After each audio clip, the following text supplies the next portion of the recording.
Good morning. Welcome to another episode of the Mizuho Week Ahead. I'm Boon Heng, market economist at Mizuho Bank. This week's theme is structural shifts. With no Tier 1 data or event releases in the G10, the focus will be on Jackson Hole, the economic policy symposium hosted by the Kansas City Fed from 24th to 26th of August. Why?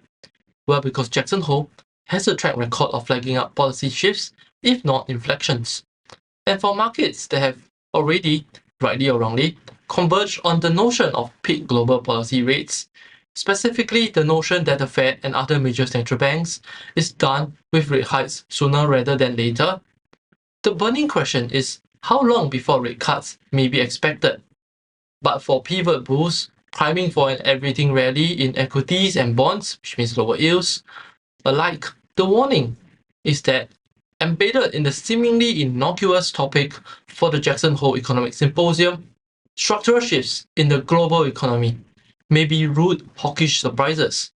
For a start, Fed Chair Powell may allude to structurally higher and potentially more volatile inflation being the new norm, as a result of which the higher for longer mantra could take a more enduring flavor that is less sensitive to and also less deterred by near-term inflation pullback. Specifically, this may have three dimensions of policy implications. The upshot is that structural shifts could potentially entail profound and pervasive policy implications that tend to undermine received wisdom that the street is trafficking in.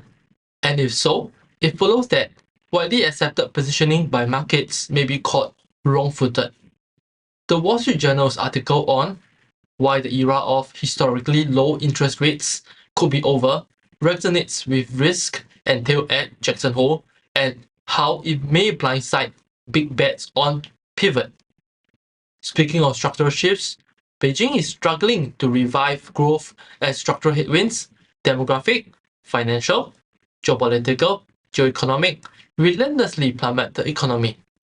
The earlier drip feed of stimulus measures have admittedly gathered pace, urgency, and intensity, with the PBOC and other financial regulators suggesting an engineering of credit push stimulus, as banks have been asked to reduce lending rates and increase loans to the economy. Alongside more emphatic steps to backstop the renminbi, the PBOC is stepping up the game to avert an adverse feedback loop of self-reinforcing financial currency instability and capital flight. Fears of an imminent crisis have admittedly been alleviated given the policy activism and promise of coordination to check local government debt vulnerabilities.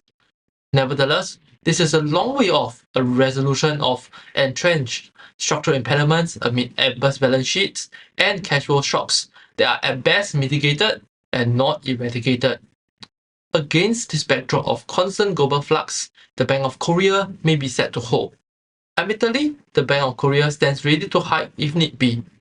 But with mounting headwinds to the economy, a hold may be the path of least harm at this juncture, especially as it may borrow Korean won stability from renminbi backstops.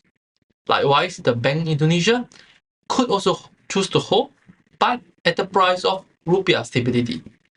For more information, please refer to our read publication or contact the respective sales desk and RMs. And for regular notifications on our market views, please subscribe to our channel and hit the notification button. Thank you.